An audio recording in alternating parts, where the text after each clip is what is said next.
નમસ્કાર વિદ્યાર્થી મિત્રો, એક નવા વિડીયોમાં આપનું હાર્દિક સ્વાગત છે। તો વિદ્યાર્થી મિત્રો, આજે આપણે ધોરણ 10 વિષય ગુજરાતી એકમ નંબર 2 એટલે કે પાઠ નંબર 2 રેસનો ઘોડો એનું આજે આપણે સંપૂર્ણ સ્વાધ્યાયનું સોલ્યુશન જોવાના છીએ। તો વિદ્યાર્થી મિત્રો, આપને વિનંતી છે કે વિડીયોમાં શરૂઆતથી માંડીને અંત સુધી આપ બન્યા રહેજો। તો વિદ્યાર્થી મિત્રો, સૌપ્રથમ આપણે જોઈએ કે રેસનો ઘોડો એના સાહિત્યનો પ્રકાર છે નવલિકા અને એના લેખિકા છે વર્ષા અડાલજા। તો વિદ્યાર્થી મિત્રો, આપને પરીક્ષામાં એમ પણ પૂછાય કે રેસનો ઘોડોના લેખિકા કોણ છે, તો કે વર્ષા અડાલજા। ને એમ પણ પૂછાય કે રેસનો ઘોડોનો સાહિત્ય પ્રકાર કયો છે, તો નવલિકા। તો જે વિદ્યાર્થી મિત્રો નવલિકા લખતા હોય તો એને નવલિકાકાર કહેવાય। તો વર્ષા અડાલજા છે એને નવલિકાકાર આપણે કહી શકીએ લેખિકાને। તો વિદ્યાર્થી મિત્રો, હવે આપણું ધ્યાન છે ગુજરાતીનું પાઠ્યપુસ્તક પ્રથમ સત્રમાં જે આપણે છે બરાબર, એમાં પાના નંબર 9 ઉપર જે સ્વાધ્યાય તમને વિદ્યાર્થી મિત્રો આપેલ છે। સૌપ્રથમ તો જો કે સાચો વિકલ્પ પસંદ કરો। તો વિદ્યાર્થી મિત્રો, આમાં શું કરવાનું કીધું આપણે, પાઠ્યપુસ્તકમાં પાના નંબર ઉપર 9 ઉપર છે એમાં આપણે રાઇટ કરી દેવાનું છે। ઉદાહરણ તરીકે જો કે સાચો વિકલ્પ પસંદ કરો। વિનુ કાકા વાત વાતમાં કહેતા શું કહેતા કે નિશાન ઊંચું રાખવું, તો આપણે એમાં રાઇટ કરી દેવાનું છે। બીજું છે અંકિતના માતા પિતાનું સ્વપ્ન હતું કે તે ઉમદા માણસ બને। તો વિદ્યાર્થી મિત્રો, આ બંને છે આપણી પાઠ્યપુસ્તકમાં, એમાં રાઇટ કરી દેવાનું છે આપણે। ત્યારબાદ 2 થી માંડીને 4 પ્રશ્નો સુધીનો વિદ્યાર્થી મિત્રો આપેલ છે। જો બીજો પ્રશ્ન છે એમાં 2 પ્રશ્નો છે એના પેટા પ્રશ્ન, ત્રીજાના પણ 2 છે ને ચોથાના 3 પેટા પ્રશ્ન છે। એ તમામ જે પ્રશ્નો છે એના વિશે હવે આપણે વિસ્તારથી ચર્ચા કરીએ। જો છે આમાં કે પાના નંબર 9 ઉપર એક વાક્યમાં ઉત્તર આપો। અમેરિકામાં રહેતા ડૉક્ટર સૌરભ પાસે કોના માટે સમય નથી? ઉત્તર: અમેરિકામાં રહેતા ડૉક્ટર સૌરભ પાસે પોતાના માતા પિતા માટે સમય નથી। બીજો પ્રશ્ન છે અંકિતને પરીક્ષામાં ઉત્તીર્ણ થયાની ખુશીમાં કયા પુસ્તકો ભેટમાં મળ્યા હતા? ઉત્તર: અંકિતને પરીક્ષામાં ઉત્તીર્ણ એટલે પાસ થવાની ખુશીમાં રામાયણ મહાભારતની બાળકથાઓના પુસ્તકો ભેટ મળ્યા હતા। ત્યારબાદ ત્રીજો પ્રશ્ન છે 2-3 વાક્યમાં ઉત્તર આપો। પ્રશ્ન પહેલો: બેટા ચાલ, બહુ મોડું થઈ ગયું। વિનુ કાકાના આ વાક્યનો ગૂઢાર્થ સમજાવો। ઉત્તર: સૌરભ ભણી ગણીને અમેરિકામાં ડૉક્ટર થયો। ભૌતિક સમૃદ્ધિ તેણે મેળવી, પણ તેની પાસે માતા પિતા માટે સમય ફાળવવા જેટલી આંતરિક સમૃદ્ધિ નથી।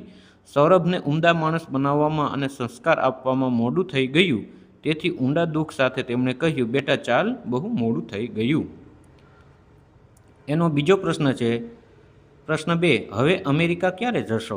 પ્રશ્નના ઉત્તરમાં વિનુ કાકાની પ્રતિક્રિયા તમારા શબ્દોમાં વર્ણવો। જવાબ: હવે અમેરિકા ક્યારે જશો એવા નીનાબહેનના પ્રશ્નના ઉત્તરમાં વિનુ કાકા માથું ધૂણાવી ચૂપ રહ્યા। એમની આંખને ખૂણે બાજેલું નાનું આંસુ આથમતા સૂરજના કિરણમાં ચમકી ઉઠ્યું। હવે એમના પુત્ર સૌરભને એમના માટે સમય નહોતો। તો બાલ દોસ્તો, તમે આ વિડીયામાંથી કોઈ અસાઇનમેન્ટમાં નોટ્સબુકમાં લખવા માગતા હોય તો વિડીયાને સ્ટોપ કરીને આપ લખી શકશો।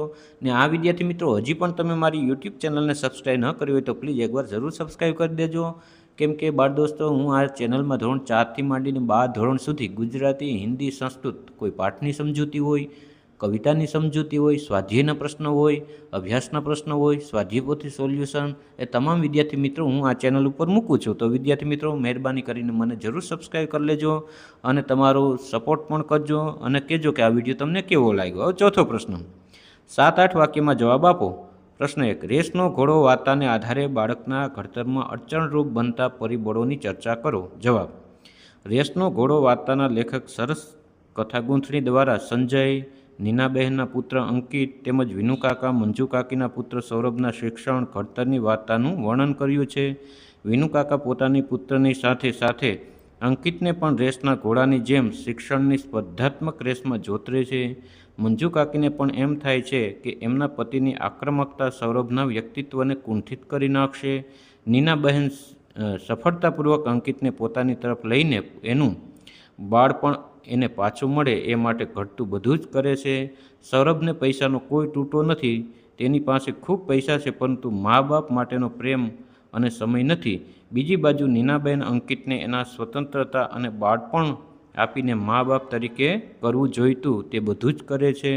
અંકિત સારો માણસ બને છે, પરિવારની સાથે હળીમળીને રહે છે, પ્રેમ, સમય ને ફરજ બજાવીને કુટુંબ તેમજ સમાજને ઉપયોગી થાય છે। બીજો પ્રશ્ન, આખરે તો શિક્ષણનું ધ્યેય બાળક ઉમદા માણસ બને છે તે આ વિધાન વિગતે સમજાવો। તો વિદ્યાર્થી મિત્રો આ વિધાન આપણે સમજાવવાનું છે, બરાબર। જો એમાં છે જવાબ, આ વિધાનમાં અંકિતના મમ્મી નીનાબહેનની સાંપ્રત શિક્ષણની મર્યાદાના સ્કૂટ કરતી વિધાયક દ્રષ્ટિ રજૂ કરે છે। નીનાબહેન પોતાના પુત્ર અંકિતને ગુણ પ્રાપ્ત કરવાના શૈક્ષણિક ભારણથી ઉગાર્યો। રામાયણ મહાભારતની બાળકથાઓ વાંચવી, એની આંતરિક શક્તિઓ સહજ રીતે ખીલે તે માટે સ્વતંત્રતા, હૂંફ આપ્યા। બાળ સહજ રમતો રમવાની છૂટ આપી, એને કુદરતી રીતે ખીલવાનું વાતાવરણ પૂરું પાડ્યું। કૌટુંબિક ભાવના તેમજ દેશપ્રેમ જેવા સંસ્કારોનું સિંચન કર્યું। નીનાબહેન માનતા હતા કે ભવિષ્યની શૈક્ષણિક કારકિર્દી માટે બાળકને જ નિર્ણય કરવા દેવા જોઈએ। બાળક સંસ્કારી બને, ઉમદા માણસ બને એ જ શિક્ષકનું ધ્યેય હોવું જોઈએ। નીનાબહેનનું એ સ્વરૂપ દીકરા અંકિતે પુરવાર કર્યું। બાળકને ટોકતા રહેવાનું, ઉતારી પાડવાનું કે પોતાના વિચારોને વ્યક્ત કરવાનું સાધન ના બનાવ્યો। ત્રીજો પ્રશ્ન છે, રેસનો ઘોડો શીર્ષકની યથાર્થતા ચર્ચો। તો વિદ્યાર્થી મિત્રો આમાં જે છેલ્લો પ્રશ્ન છે કે રેસનો ઘોડો શીર્ષક જે છે એની યથાર્થતા ચર્ચો, એટલે કે રેસનો ઘોડો, જો નામ જ એવું છે હરીફાઈનો ઘોડો, તો એમાં શું કહેવા માગે છે આ શીર્ષક ઉપરથી? જે આપણા નવલિકાકાર છે વર્ષા અડાલજા, જે નવલિકા લખી એમને, તો નવલિકાકાર આપણે કહી શકીએ કે રેસનો ઘોડો શીર્ષકની યથાર્થતા ચર્ચો આ કે શીર્ષકના માધ્યમથી શું કહેવા માગે છે, તો એના વિશે વિદ્યાર્થી મિત્રો આપણે જોઈએ કે રેસનો ઘોડો શીર્ષક સમગ્ર વાર્તાના કથાવસ્તુના હાદને યથાર્થ રજૂ કરે છે। વિનુકાકા એ વાર્તાનું મહત્વનું પાત્ર છે। પોતાના સંતાનોને પરીક્ષાલક્ષી સ્પર્ધાત્મક હોડમાં રેસના ઘોડાની જેમ જોતરીને પોતાના વિચારો એમના ઉપર લાદી દેનારા મા બાપનું વિનુકાકા પ્રતિનિધિત્વ કરે છે। સૌરભ અહીં રેસનો ઘોડો છે, વિનુકાકા એને દોડાવે છે। એમાં સૌરભ ઊણો ઉતરે કે ઓછા માર્ક્સ આવે તો વિનુકાકા એને ટોકતા કે ઉતારી પાડતા।